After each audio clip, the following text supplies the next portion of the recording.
A cryptocurrency is a digital asset with some value associated with it. Digital assets are stored in a blockchain built on distributed ledger technology.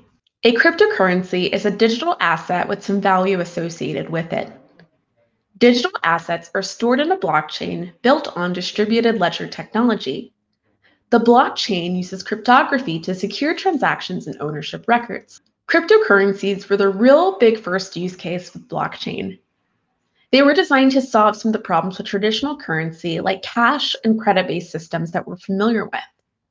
Let's take a look into these economic systems now and start building more of an understanding about how cryptocurrencies differ.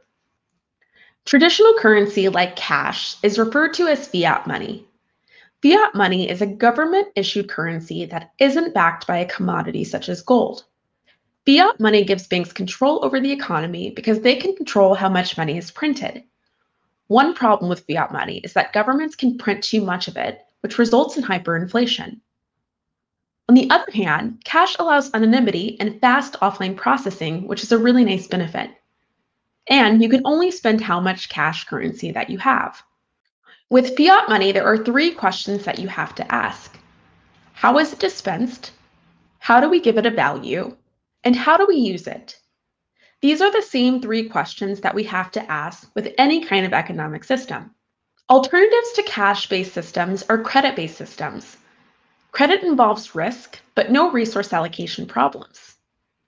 Credit cards have high transaction fees, and you have to provide your details to each vendor unless you use an intermediary like PayPal that you can use with various merchants. This keeps you from dealing with the merchants directly and requires everyone to have a centralized account, but also ties your purchases directly to your identity. With credit, you can potentially spend more money than you have or are able to pay back. This is why in credit-based systems, the person assigning credit takes the risk that they might not be paid back. However, we can still ask the same three questions about how credit is dispensed, how it is assigned a value, and how we use it. So, cash has a resource allocation problem, but allows us to be precise. Credit involves risk, but doesn't require allocation. We generally engage in a blended model where people typically use both cash and credit. Cryptocurrencies are an attempt at solving several of the problems of cash and credit with the use of digital assets. We have seen an explosion of cryptocurrencies over the past decade since Bitcoin was introduced, and we will continue to see more cases of blockchain technologies and cryptocurrencies for a long time to come. We still need to address some problems of scarcity and resource allocation with this currency and how it gets built into the blockchain. We can ask the same questions about how to give it a value and how to distribute it. With cryptocurrency, we need an ecosystem that allows participants who do not trust each other to come to consensus about the current and accurate state of the blockchain. Different platforms handle this differently, but common solutions are proof of work and proof of stake, which we'll discuss later on. For a cryptocurrency to be successful, three things need to happen.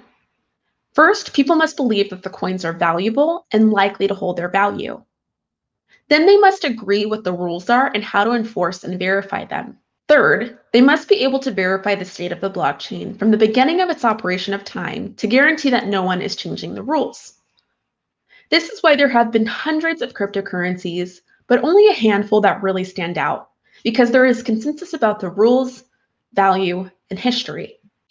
Now that I've discussed the evolution of digital assets or cryptocurrencies, let me get into describing the two most popular cryptocurrencies around. Those are Bitcoin and Ethereum.